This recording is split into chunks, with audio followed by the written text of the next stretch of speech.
Hi, my name is Jules DiBiase. I'm the Director of Digital for Stand Up to Cancer. Um, Building cause awareness among millennials is something that everybody's talking about right now. But awareness doesn't really buy you much if you don't have fans who are willing to champion your brand. So, more than talking about building cause awareness today, I'm going to talk about how to convert viewers of your content to champions of your cause.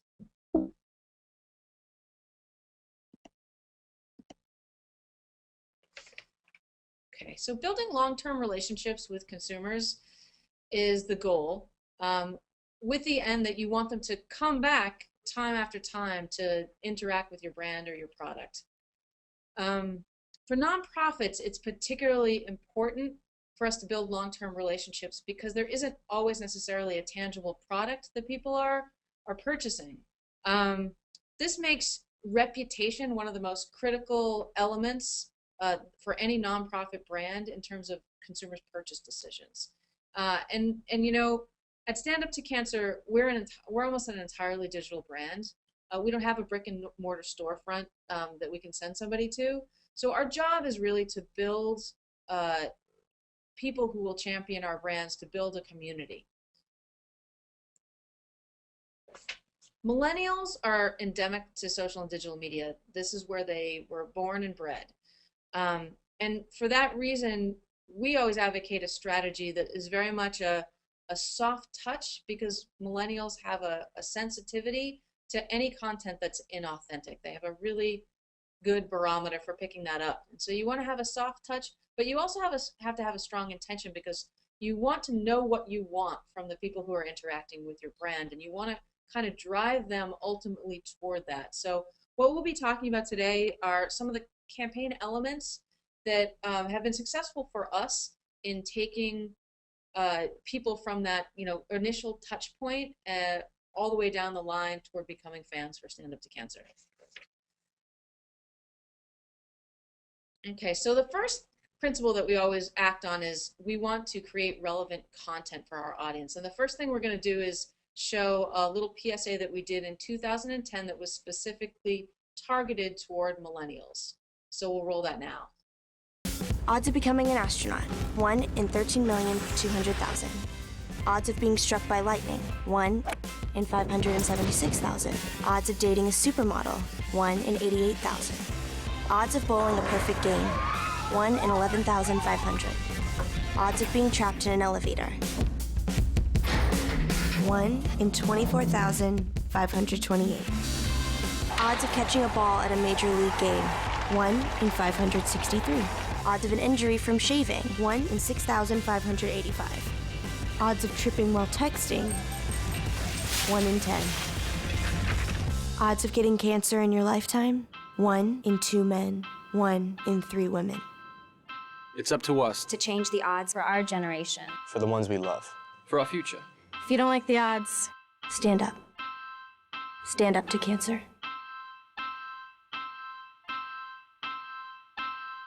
So obviously not everyone has access to that kind of celebrity, but I'm not sure that you really need it with this piece. So if you look at the story that was told in that 60 seconds, if you look at each of the individual segments, they told a story. They started you at the beginning with they started you at the beginning with the thought that cancer maybe isn't something that's relevant to you as a millennial.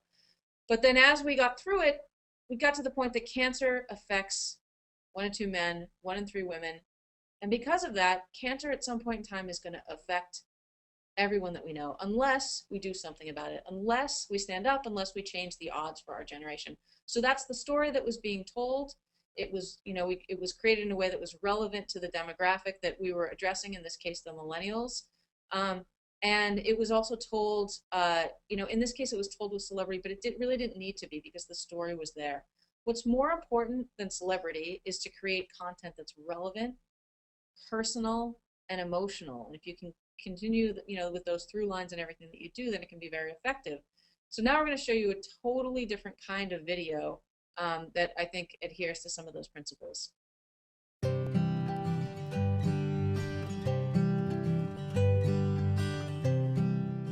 My name's Lauren Kotler. My mom and my dad got divorced when I was really little. My mom got together with her partner, Holly. Now I have 2 stepbrothers from Holly and my mom, and it works. Holly had cancer when I was in high school. Cancer is a disease that some kinds of it are easier to cure than others. Something happens that when cells malfunction. If cancer was standing in front of me, I would defeat it because I do not like it.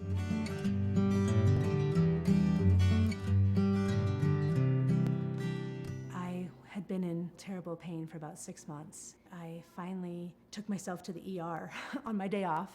This doctor, she said, "We found the source of your incredible pain. And we're really sorry because it must be very painful, but you have some very, very large tumors in your body pressing against your lungs and your heart and your spine, and a tumor that ate a rib." Telling my children that I had cancer was pretty much a parent's nightmare. It's what you never expect to have to do. It's something that I replay a lot in my head. I felt scared and also sort of sad, like that she got it. I was really scared because I had heard of cancer and I knew that it can kill you. I wept and I held them and I said, "I'm gonna fight really hard not to die." I didn't really know how to be of help or how to act with Holly. When I saw her, it was obviously really hard. My most intense memory was when she was upstairs and just not doing well, and my dad had to come over and carry her down the stairs and they had to take her to the hospital. And that was one of the hardest things to see. Bold, daring, brave, courageous.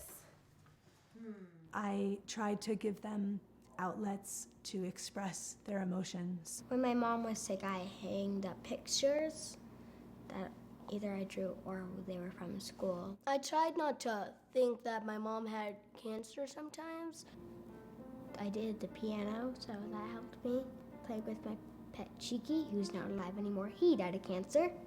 And also I did things I liked, like building Legos, reading, and playing video games. I do like playing video games. I made a commitment that if I was in the house and not in the hospital, that I was at all physically capable, that I would read to them every night, that our special kind of book time at night would be a touch point for regularity, that the day might be really irregular, but that I would try and make that bedtime ritual regular as it could be with a bald mom, which they found humor in, so it was okay. Before she had like little haters, we called it Peach Fuzz. The boy's dad was here all the time, usually just here Sundays, took time off work, and I think it really just showed us the strength that our family has and that families can have in times of need. I believe this experience has affected my children in myriad of ways that we may not know until they figure it out for themselves when they're older. I think it will appear throughout their lives. Now I feel still sort of mad that she got it. Not mad at her, but mad at the cancer. And also I feel happy, sort of not happy that she got it, but that she lived through it. One of the worst things in the world happened to us, and we got through it. So I think one of the lessons on the positive side is to see that a family gets through a hard time by, through love and through honesty and communication, and you come out the other side. You can't even tell that she had cancer. And so if anyone looked at her, they'd think she's a regular person, but I know that she went through cancer, and I know that was also a struggle, but she did it. Are you proud of her? Yes, very. The biggest thing that we learned from Holly was that time is of the essence, and you just got to spend the time that you have with your family and enjoy. It's up to this next generation to not be complacent about finding a cure and finding ways to help each other and to make this world a better place. It's up to me and my peers to make sure that people have a support system throughout their struggles. Stand up to cancer. Stand up to cancer.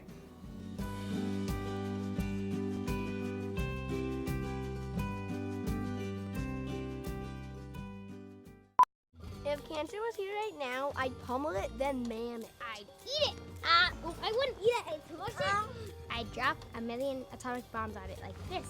Bam. Ow, ow, ow, I'd ow. squish it. I'd squish it like this. Ow! You all evil and that your mama thinks square roots are vegetables. Cancer, you all evil! Cancer, you are going to be dead like Jiren.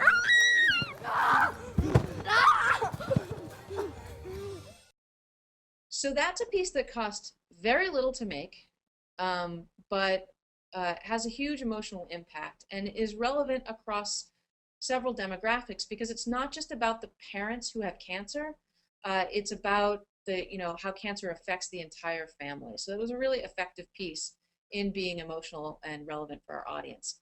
But I think this also begs the question of exactly how do you figure out what content is relevant to your audience and what they're really interested in hearing about. The simplest answer to that is that you have to know your audience. You have to ask them. If you want to know what somebody thinks about your organization or what they want from you, you have to ask them. That's particularly important for millennials as well. They want to be participants in the process. So here's one particular post where we asked people in 6 words, describe your experience with cancer. We got 2,221 responses to this particular post, all very impactful, and let's read a few of them.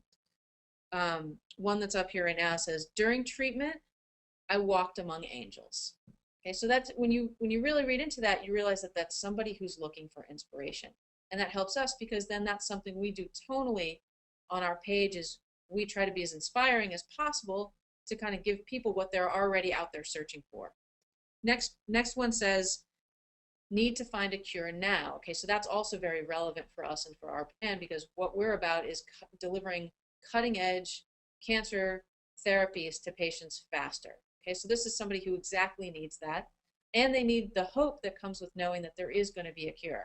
So again, we take that ethos, that idea of hope, and we build that into our brand, and we build that into what we're putting out there for people so that we can be more relevant for them.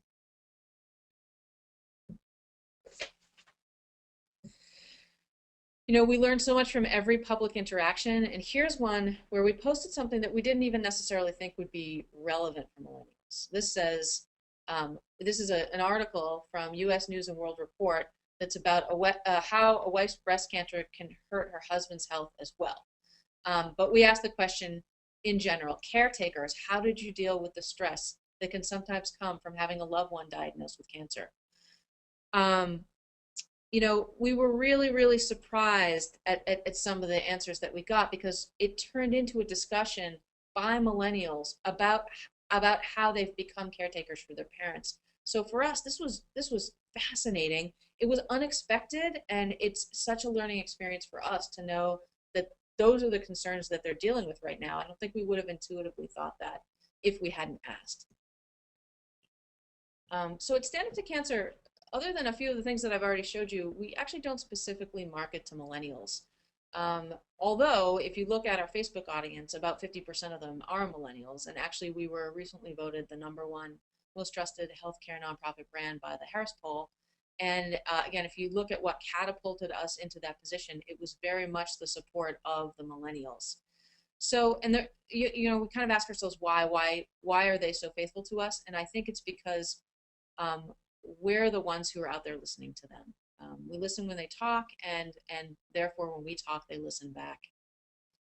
So that kind of brings us to another interesting thing that we did. So that previous post you saw was a campaign that was very successful for us on Facebook, and it was called I Stand Up For. So we asked people, given that everybody has a connection to cancer, to say who they stood up for. People really very attached to that campaign. We got a lot of interest on Facebook about that, and so then we took it into kind of a crowdsourcing situation.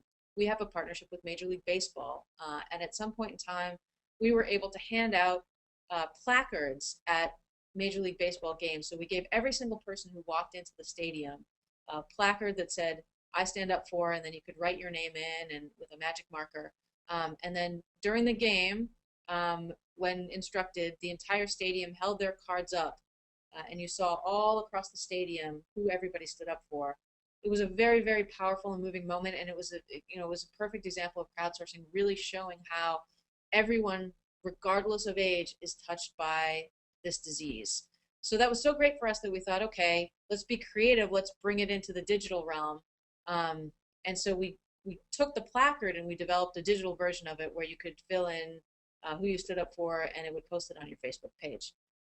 Well, it turned out that actually wasn't a very powerful campaign for us. So again, we had to look at why, and we had to be creative and figure out, we know this is a strategy that's worked for us in a bunch of different arenas, and we have to be creative about making sure that it's effective and relevant in digital.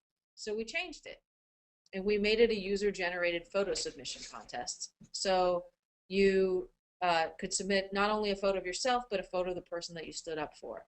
And I think you'll agree this is a much more powerful and emotional representation of that concept. You can't expect that millennials are going to come to you and your marketing efforts. You have to go to them. And one strategy for going to them, we already know they're on Facebook and Twitter. That's where they live, eat, and breathe. They were born on, not born, but they were raised on Facebook and Twitter. And that's a community that's really easy to mine millennials. However, everyone's out there mining millennials on Facebook and Twitter. So another interesting thing to do is look at micro communities where people already have brand loyalty, where they already feel strongly about another brand or another event or another community that is relevant for your brand, or something that you can make relevant for your brand. So here's a really interesting merchandising campaign that we did, where we took the slogan, "Use the force for good," and we sold t-shirts that said that, and we were able to use this video to get a lot of people interested in the campaign. And let's just roll the video. We can talk about it afterwards.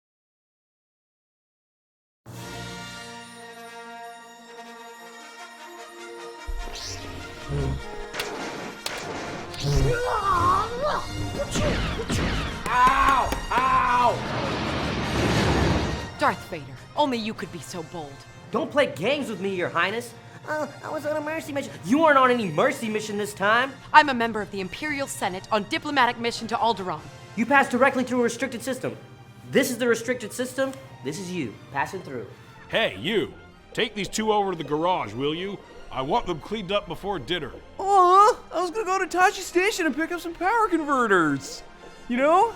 I find your lack of faith disturbing. Ah, cramp. Okay. Yeah, okay. Help me, Obi-Wan Kenobi. You're my only hope. You've never heard of the Millennium Falcon? Should I have? It's the ship that made the Kessel Run in less than 12 parsecs, which is a very good time. Average ship takes 18 to 20 parsecs. I want to learn the ways of the Force and become a Jedi like my father. Ooh. Oh, Tusken Raider. Aren't you a little short for a stormtrooper? I'm Luke Skywalker. I'm here to rescue you. And I brought this. Hold on, I'm listening to something. You'll strike me down now, will be more powerful than you possibly can imagine.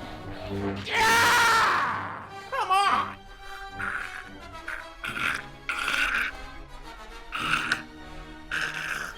Do or do not. There is no try.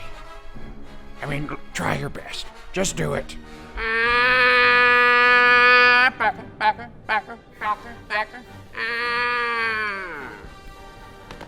I thought they smelled bad on the outside. Am I right? What's up, Chewbacca? What's up, my Wookiee? You still hanging out with this loser? I know I didn't do it right, but I mean, I'm just, If only you knew the power of the dark side. Obi-Wan never told you what happened to your father. That's me. No! Yes! Oh, it's no. Okay. And now, young Skywalker. You will die. It's a trap! Hello, what have we here? I love you. I know. I was just kidding. What? Ah, burn! Why, you stuck-up, half-witted, scruffy-looking nerf herder! Who you calling scruffy looking?